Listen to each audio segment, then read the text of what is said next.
the foreground elements now is really the second last phase of this entire process. Once I've painted up these foreground elements, the last phase is just a matter of adding final touches. So this really is starting to come together as a background, and it's looking great. I'm excited to get through these foreground elements and finish up this painting.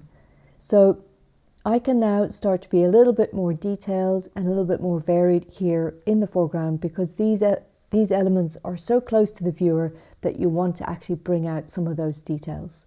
For example, I think I want to add a slight bit of colour here, nothing jarring, but really something that's going to give a bit of contrast. So maybe adding like this a pinkish or reddish tone on the shield, that might work really well.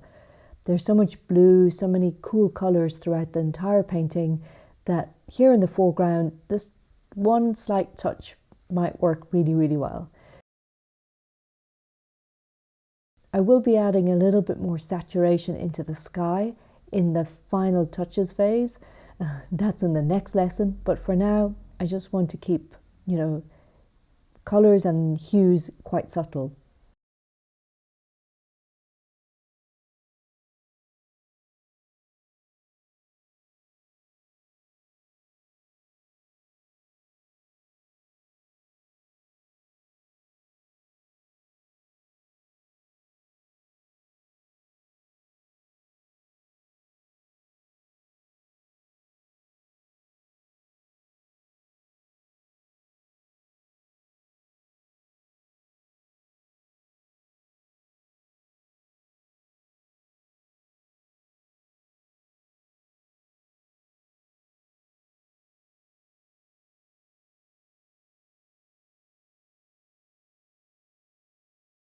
For small details like the sword, I'm going to use again a small round brush and just very basically add in the handle and give it that dimension that I was talking about, that three-dimensionality.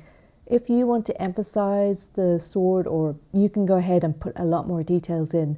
For me, I actually want the sword here just to be more of a silhouette than anything else.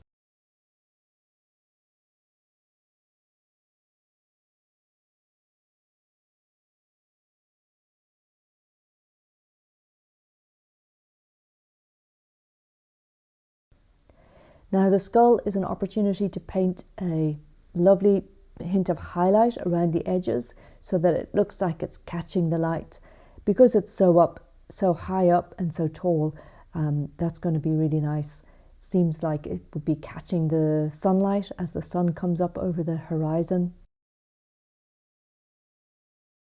I'll keep the back of the skull in a very dark colour because that's going to be in shadow. So over on the right hand side, now these posts can also have a hint of light on the tops, like they're just catching the light a little bit.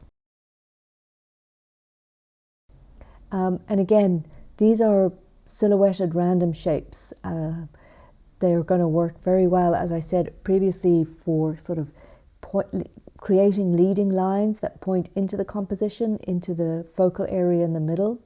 But that's all. They don't have to be overly detailed. It's just to give that impression of posts sticking up out of the snow.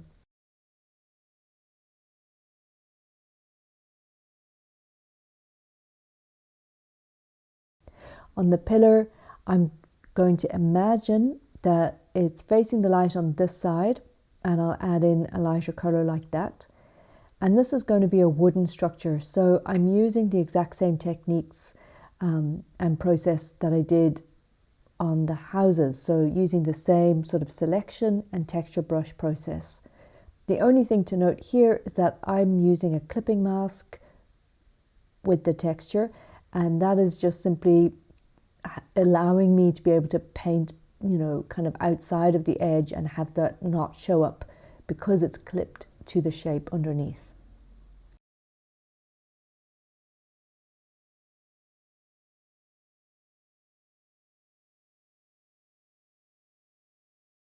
Now the last detail is to add a layer above these elements, and on that layer I want to make it look like the snow is building up at the base. again, this is what I was saying about with the houses. You want to be mindful about how things are sitting on the ground and how you can indicate that by roughening up the edges around the base of these items.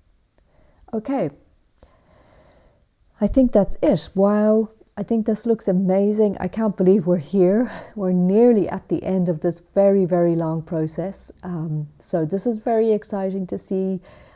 Let's get into the last lesson and let's finish off this painting with the final touches and give it that final rendered look.